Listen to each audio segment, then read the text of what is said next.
Yeah.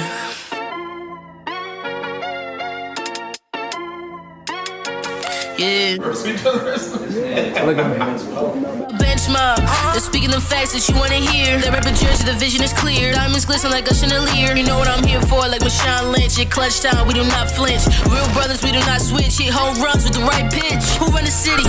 What to do when they hating on you? I feel like Kobe 2010. I ain't taking an L, all I need is a win. Business is business, you know how they go. You playing the seats, now it's time to grow. Tuning now, gotta be in the know. Showtime, bitch, my butter blow. I ain't seen from now. Wow, you really, I'm just trying to tell you.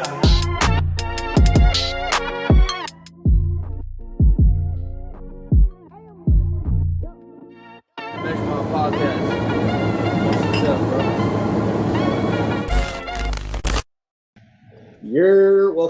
Welcome back to another episode of the Bench Mob ENT podcast. Tonight we have special guests with us, Moefya.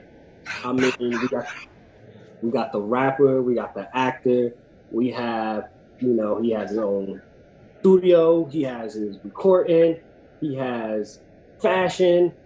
I mean, this is the epitome. We can say what Jay-Z said. I'm not a businessman. I'm a businessman, like literally. How are you doing tonight? Yo, I'm good, man. I just got through actually doing some content for IG because Yo Gotti got his challenge out. Had to spank that real quick. Always working, man. Slip Cut Media LLC CEO. I want to just start off with this. Like, where did this hustle and this grind start for you? Like, you're a man of many talents, and you do well. So, like, when did this start for you? Honestly, it all started like just me, because originally I wanted to be a ball player. You feel me? I wanted to be hooping, but I felt like I wasn't doing enough to hoop to make myself better. Because some people got that natural talent, right? But that wasn't for me. Like, I had to really practice to be nice, a little nice, to be decent. You know what I'm saying? So I had to really practice. So, and I feel like I never had the father figure that'd push you. Like, I see all the pro players, or most of them, had somebody that went to every game, every practice. I didn't have nobody. I was chasing girls. So I ended up rapping, right? And then I had to start taking it serious like around 2007. Really started doing that, but then MySpace and social media came and just crashed, dumped everything in my lap. So now you gotta be your own manager, you gotta be your own content creator, you gotta be your own editor, videographer if you need something on the fly.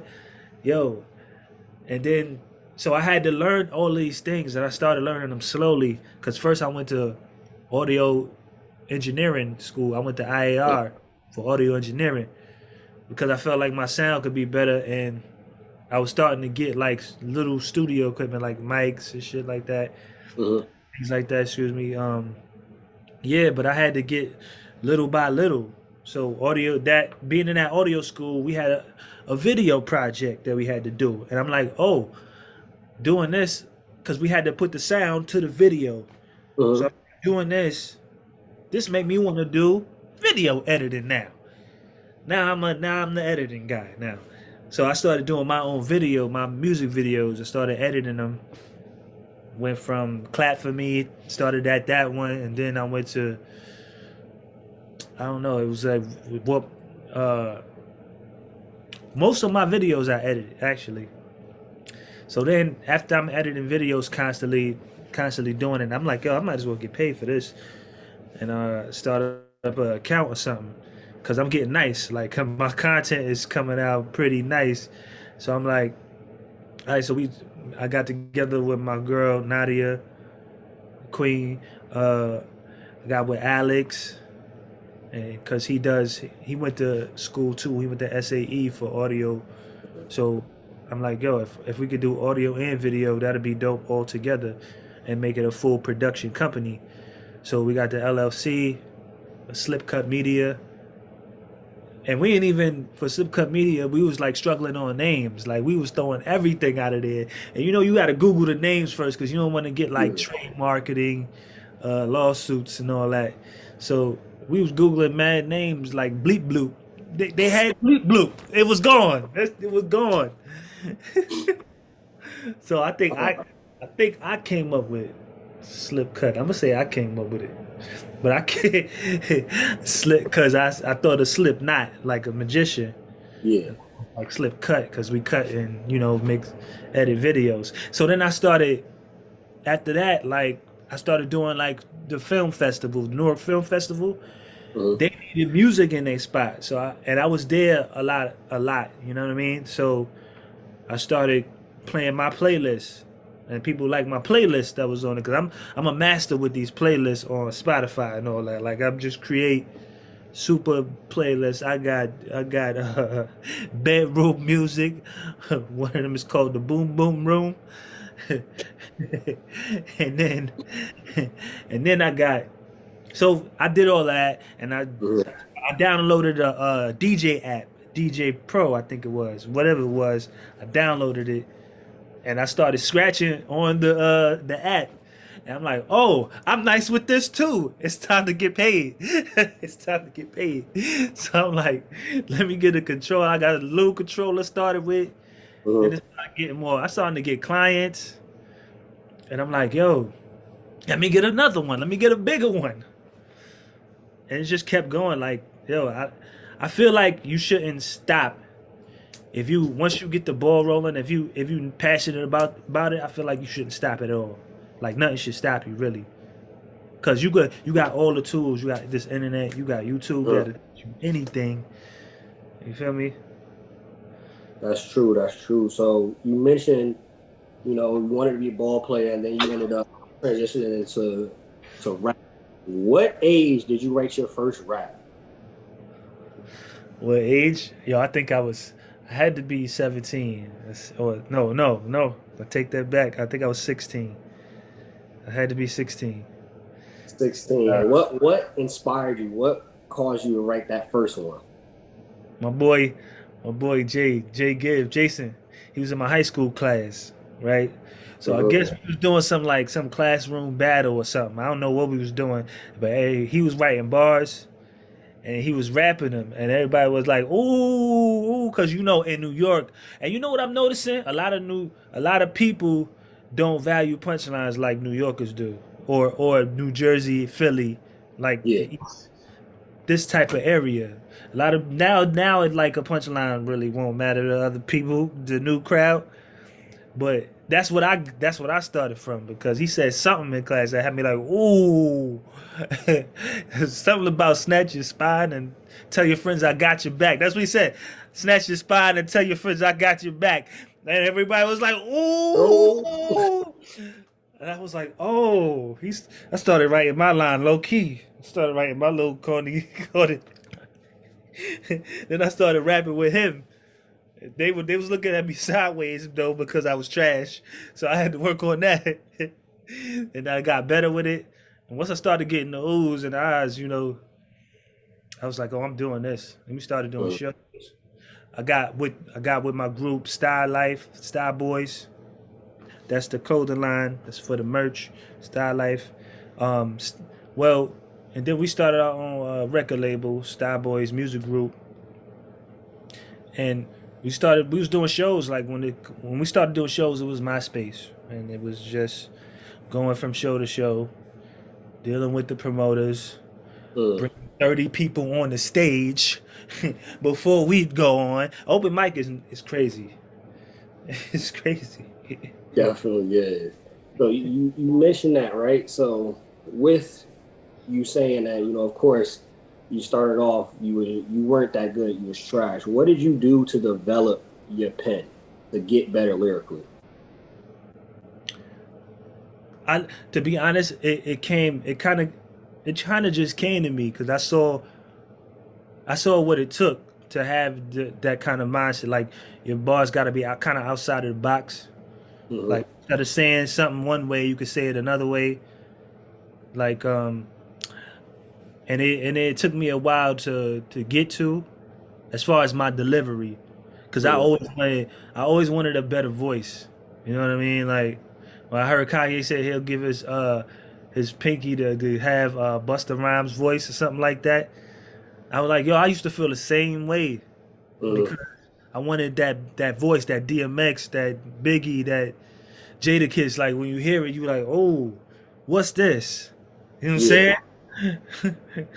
But I didn't have that, so I had to work on other techniques to like, because I feel like hip hop, it has to be believable with anything. So if your delivery is like, oh, I'm gonna shoot you, kill you, stab you, and then nobody's gonna believe that. Right. So it's a lot about how you deliver it, how you say it, and I'm sure we all know people that deliver it well. And we know they're not about that life, but how they say it, it comes off absolutely every single time. So you mentioned you had to go through problems with the promoters, Style Life. I know you're independent. You're not signed to a label. I know you push being independent. What are some of the struggles with being independent that people may not know about? Yo, where do I start? First of all, you got putting out you putting out your record, right? You want to put out your record, but then you got to get it to people because your circle may only be maybe 100 to 200 people. You know what I mean? You try to travel outside of your circle. Keep the people that's in your circle, but kind of travel outside. And that's one of the things I'm still trying to master to this day. But one of the struggles is marketing, getting it, because you got to do your own content, right? Then you got to target your audience. You got to figure out who's listening to you. And you got to break down specifically, like from 18 to 25 or from 30 to 50. You got to break down that age category, and then you got to break down. It's like kind of like statistics and and then you got to break down like, is it just your circle listening to you, or is it people from other country listening to you?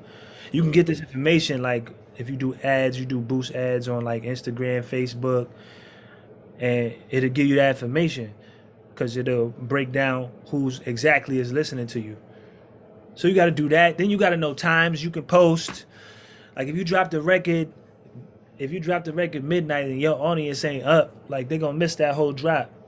Like, you know what I mean? Like, and it goes back to like even if you're promoting for the record, it has to. What's the rollout gonna look like without a label? You know, you have to have that. It has to be all strategically planned. Like from, I don't care if it's days of posting. Like I did a schedule. I was on a schedule. Like these days I'm gonna post these pictures, these videos, put these together. This has to be maybe a story that's eye catching. You know what I mean? So I edit all that stuff together. It's work. It's no sleep. I don't know how you do anything else but this. Like, I barely have time for a job. That's why I try to get paid on as much of the things that I can do myself versus going to clock in. Even though I ain't knocking the clock in, you got to support your dream with the clock in. You know what I'm saying? Yeah. So the dream blows up completely and is able to, suffice. Then you still got to do the clock in. And I've been there where I'm like, yo, forget this clock in, because like you said, sleep is not an option. Between the clock in and doing all the stuff that you got to do. I wish it was an option, bro. I wish it was an option. I'd be, oh, please. Definitely for sure. So we mentioned everything right there, and you talked about the struggles with being independent. I want to talk about the positives, though. So what are some of the positives of being an independent artist? The positives I think would be you have a direct link to your audience, and you can do what you want to do. When I say you have a direct link to your audience, like you can send out a mass email and get directly to the people that are listening to your music. You can reach them, you can touch them. Like with a label, you might not be able to do that because you don't know where they promoting your label to. I mean, where you're putting your material, your content. Mhm. And well, you might know that now with social media, right? So I feel like that and being able to free roam with my music. Like if I wanted to put something out now, I wanted to make something right now, clickety clack, boom, put it out. I could do that, but with the label, probably like a process. Yo, you know what's crazy? When I used to intern at Daddy's house recording studio, right? Mhm. I used to watch the interns that used to work there. They used to come into the studio like late at night and do different things. But like one of them, I distinctly remember that they called some label. They was calling labels like it's a book, some kind of sacred book with all the labels and the numbers in them, or the contacts, the emails and shit like that. I wanted one of them joints, but they they gave they had one and they were sitting there, late calling or every label, I guess for their singer, calling the labels to see if they was going to, check them out or listen to their music. And one of them answered the phone. I don't want to say his name, but one of the label executives answered the phone, and then they presented, they made the whole presentation to him, and then he was like, does it sound like Fetty Wap? I want I want Trap Queen on like a sound like Trap Queen. Can you sound like that? And they stuck for a minute. They paused, and I'm like, yo, that's crazy. Y'all really. This is why we ain't got no gatekeepers now. They gotta chill. They gotta chill. Sure. But that is the upside of it. Like you get to do what you want to do with your sound and with your promotion. Yeah, you get to control your narrative, how you want it to sound. And I know the key thing, talking to some other musicians, when you sign to that label, like you said, it's a process. You can't just drop music when you want to drop music. That's a fact. That's a fact. You don't have that liberty and that freedom to do that. How'd you end?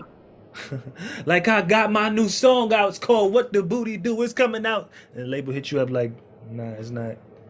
Oh, my bad. It's coming out. When I keep you posted when it's gonna come out. Exactly like that. Exactly like that. How'd you come up with your rap name? Moefya. Somebody said it like around my early times when I first started rapping. When they was just like they just started using like that. Yo, that's fire. I think we started using that, and it was like, yo, that's fire. Moefya, and I used to hang out with some Jamaicans and all that. Moefya, and I was just like, all right, I'm gonna go with that. That's it. We ain't gotta waste no time. Let me spell it a different way and we good. I used to spell it the same way, Moefire, but now Moefya. And you know what? Somebody told me, I forgot how they said it though. They told me something about my name and it was like it's a little premature.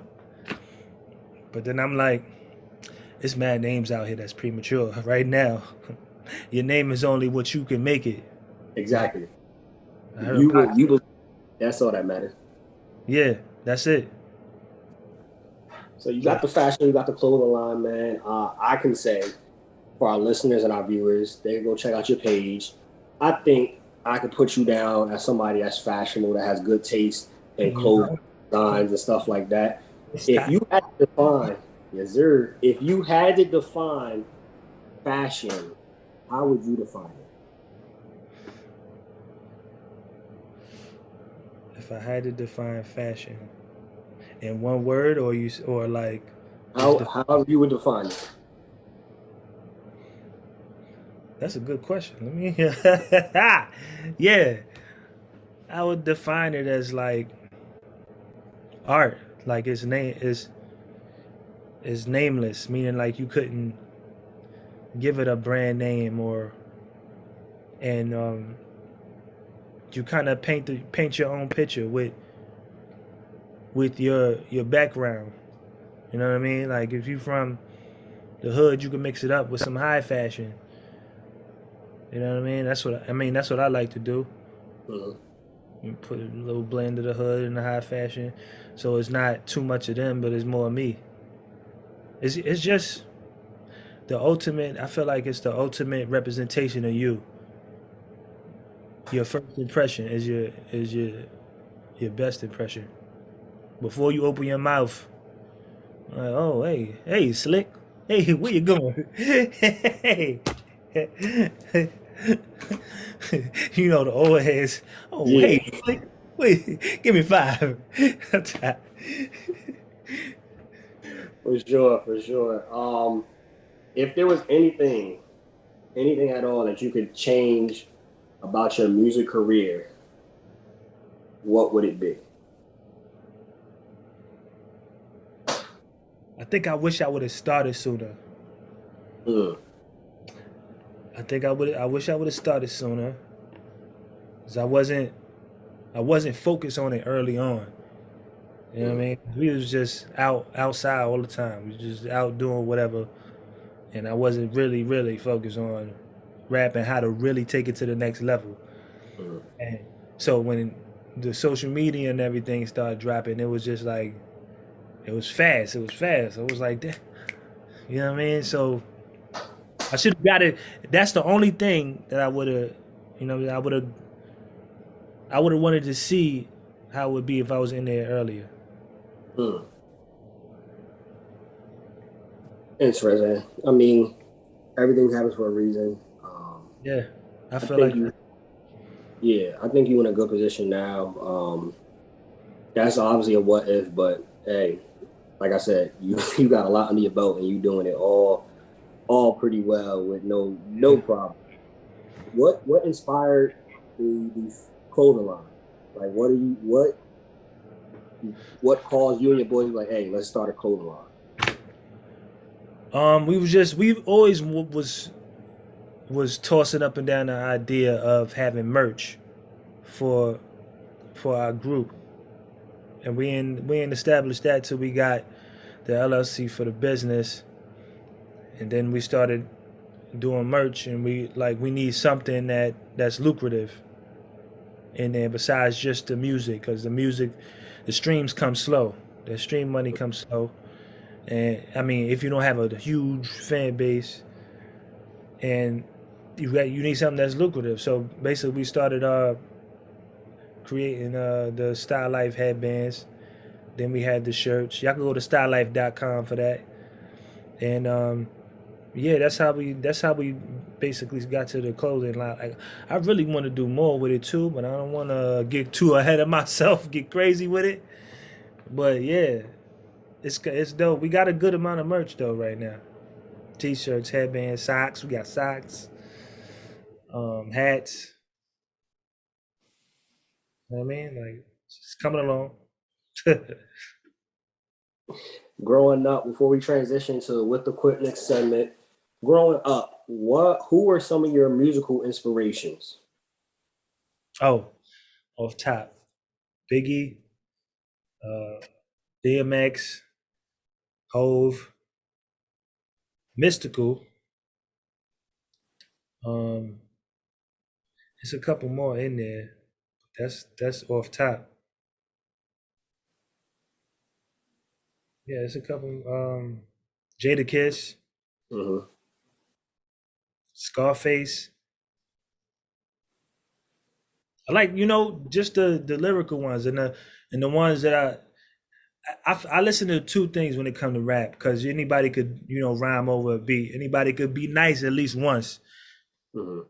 But if you got that delivery, if that delivery is consistent with the bars, I feel like, damn, yo, just the greatest alive, just the greatest thing I've heard.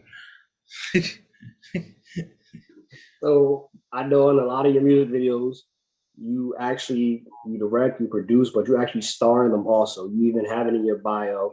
You have it that you're an actor. Who were some of your inspirations when it came to acting? To acting, oh, I got Denzel Washington, my man T'Challa, uh, Leonardo DiCaprio, Okay. Damn near the whole cast on Walking Dead. um, it's a lot of them, man. It's a lot of them, but it's just certain people that express their emotions like you like. Damn, I felt that. Yeah. Yeah. Like with Denzel was King Kong ain't got on me. Not Denzel, yeah, he on that Mount Rushmore. Will Smith. He had an episode on the Fresh Prince where I was just like, yo, I might have shed a tear for this one. The one we was talking about, his dad left and all Why that. don't they want me no more? Yeah, what? Why you don't want me? No? Yo, that one had me. I I think think that touched everybody. it still do. I got to get up, turn the lights on, fold some clothes, put this, yeah, do stuff. Yeah. Oh man. So we transitioned into with the quickness segment. It's some rapid fire questions, whatever comes to your mind. First one, real easy one. What's your go-to meal? Go-to meal is chicken. Anything with chicken. Anything with chicken. We doing baked, fried? I'm doing bake now. Got a healthy life, baby. We go with baked. You already mentioned some of your musical inspirations. Give me your personal top 5 rappers all time. Top 5 that are alive. I'm gonna go with Biggie, Mm-hmm. number 1. I'm gonna go with Jay-Z. That's my number 2. DMX, my number 3. Okay. I think I'm gonna go with that third spot tough. I gotta give it to mm, mm, We got Biggie, J, DMX. Biggie J DMX. Let me grab somebody from. I want to say Scarface. Scarface. One more spot. Nas. Nas. Can't argue with that list. Well, if you like real music. If you like real music. That's a fact. That's a fact. That's a whole nother episode. That's a whole nother. All right. So give me the last album that you listened to that had no skips. Last ass album that I listened to had no skips. I want to say Championship, but I think the Marathon came out after the Championship. Championship, Meek Mills, the Marathon. It was one recently. J. Cole had some skips in there for me. He had some skips. I think it had to be either Championship or the Marathon. Championship or the Marathon. Because I'm into lyrics and production. Some people just like straight up lyrics, but that'll be in the backpack realm for me. You know what I'm saying? I like upbeat production too. You know what I mean? Like it got to touch. Complete sidebar, right? So complete sidebar because you just made me think about it. Yeah. What's your stance on who had the better album between the CLB and Donda? Because some was like, if you wanted to hear sonically and production, you listen to Kanye. If you wanted to hear a little bit more lyrical, you listen to Drake. That's a good one. That's a good one. I'm not gonna hold you with that. And you know what's crazy? I didn't bump like both of them back to back. Like both of them wasn't, that crazy for me to be. Maybe because it just wasn't my type of music. Like Kanye had me, but he started going left on a couple tracks where it was just like crazy production. He wanted to put you in a whole nother world and space, but I wanted to be back down. I want to be brought back down for a little bit. Let me walk on the ground for a little bit. Damn, guy, he in heaven somewhere in space. And then so Drake was just doing a lot of singing to me. And his singing is like real melodic and Mhm. It's a whole lot of I want to get with my ex, and it's a lot of stuff that I don't relate to. You know what I'm saying? So I don't know. Like I'll go with Ye album. I was saying the same thing because I feel Drake is at this point where even if he put out a mid album, it's Drake, Yeah. so his numbers is It's going to be gonna be top of the numbers. chart. That's the thing. And that's the thing too with the numbers. Like how how much can you really rely on the numbers if it's people streaming? Like they could be streaming your joint just to stream it. Like, oh, I heard that. You know what I mean? So Mhm. it's not as valuable as going to buy a CD no more. It's not as valuable as going to download, pay for it and download it. Yeah. You know what I'm saying? So it's like it's just a stream. So when people albums go number one on streaming services, I'm looking like, um, you know what I mean? Because and it's like you don't have to go buy the joint no more. So it don't have to be an artist that you would necessarily listen to all the time. So what's the hotness? Who's doing it? You know what I mean? Yeah. Perfect transition, right? So you mentioned that, you mentioned the streams. So would you rather sell 1 million tracks or actually inspire like a whole generation of artists? I would rather inspire.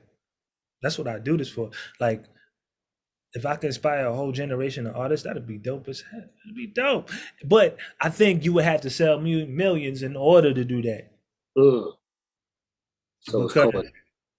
yeah, those two got to coincide. Because the mass amount of people not listening, that determines how many people you're gonna be able to influence. It might. Top five, you mentioned, movies, you mentioned the actors. So give me a top five Oh, favorite movies all time. ooh. Okay, top five off the top. I'm gonna go with 300. This is not in order though. I gotta go 300 with is great. yes, 300 is yes. I gotta go with that first Avengers. I gotta go with the movie Crooklyn. I Mhm. relate. I relate to that. That's my heart.